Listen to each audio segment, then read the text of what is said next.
अंधेरे कुएं का रहस्य, एक भूल जो जिंदगी बदल दे। क्या तुमने कभी सुना है कि कुछ जगहें सिर्फ डरावनी नहीं होती, वो इंतजार करती हैं किसी की, किसी ऐसे की जो वहां गलती से भी चला जाए। एक पुराना गांव था, कन्हैयापुर, जहां ज्यादा लोग अब रहते नहीं थे।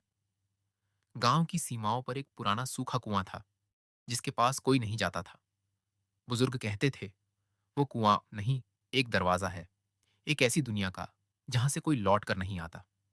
पर हर रहस्य के पीछे एक नाम होता है। इस बार उस नाम का मालिक था माया, 12 साल की, हिम्मती, जिद्दी और सच्चाई जानने की भूखी लड़की। उसका सबसे अच्छा दोस्त था पीनट, एक छोटी सी सुनहरी गिलहरी जो हमेशा उसकी जेब में रहती थी।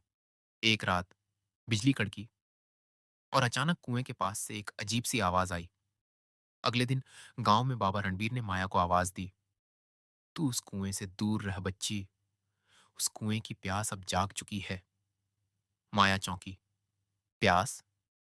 बाबा बोले, हर बार 12वें साल कुएं की आत्मा जागती है, और इस बार वो तुझे बुला रही है। माया को बात मजाक लगी, लेकिन वो नहीं जानती थी कि रात को वही आवाज फिर आने वाली है।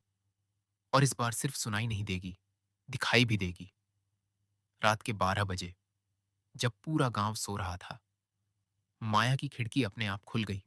पीनट घबरा गया। कमरे की दीवारों पर अचानक काले निशान बनने लगे।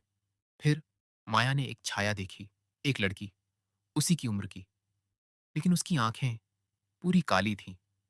छाया ने धीरे से कहा, मुझे बाहर निकालो, मैं भी एक इंसान थी, तुम्हारी तरह। और फिर वो गायब हो गई। अगली सुबह माया बिना किसी को बताए कुएं के पास गई। कुएं के किनारे एक पुराना लैंप, एक ताले वाली डायरी और कुछ बुझी हुई मोमबत्तियां मिली। डायरी में लिखा था, जब डर को पहचानने लगो तो उसे आजाद करने का वक्त आ जाता है। पीनट माया के कंधे पर बैठा डर से कांप रहा था। माया ने कुएं में झांका और उसे दिखाई दी, अपनी ही शक्ल, लेकिन सड़ चुकी थी।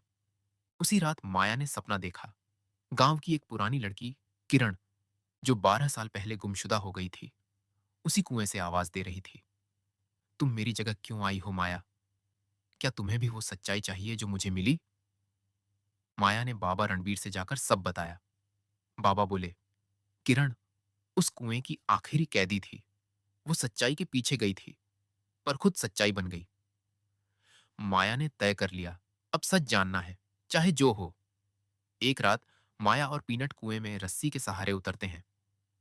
कुएं के अंदर अंधेरा नहीं था, बल्कि एक नीली रोशनी में नहाई हुई सुरंग थी। दीवारों पर उकेरे गए थे सैकड़ों चेहरों की चीखते चित्र, जैसे हर किसी की आत्मा वहां कैद हो। और वहां खड़ी थी किरण की आत्मा। मैं सच्चाई जानने आई थी, लेकिन मुझे एहसास हुआ, ये कुआं इंसानों के अंदर के डर को पीता है। जिसके पास सच्चा दिल और निडर आत्मा हो, वही मुझे मुक्त कर सकता है। माया, क्या तुम मुझे आजाद करोगी?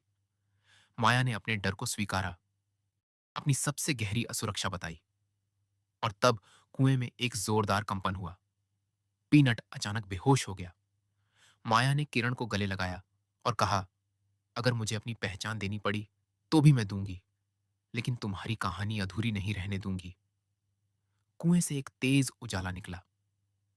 किरण की आत्मा हवा में घुल गई और पीनट की आंखें खुली। माया अब पहले जैसी नहीं थी। उसकी आंखों में गहराई थी और एक रहस्य। अब वो जानती थी, सच जानने का मतलब सिर्फ जवाब नहीं, जिम्मेदारी भी होता है। अगर आप होते माया की जगह, क्या कुएं में उतरते या डर आपको रोक लेता? नीचे कमेंट में जरूर बताना। और ऐसी और कहानियों के लिए सब्सक्राइब जरूर करो।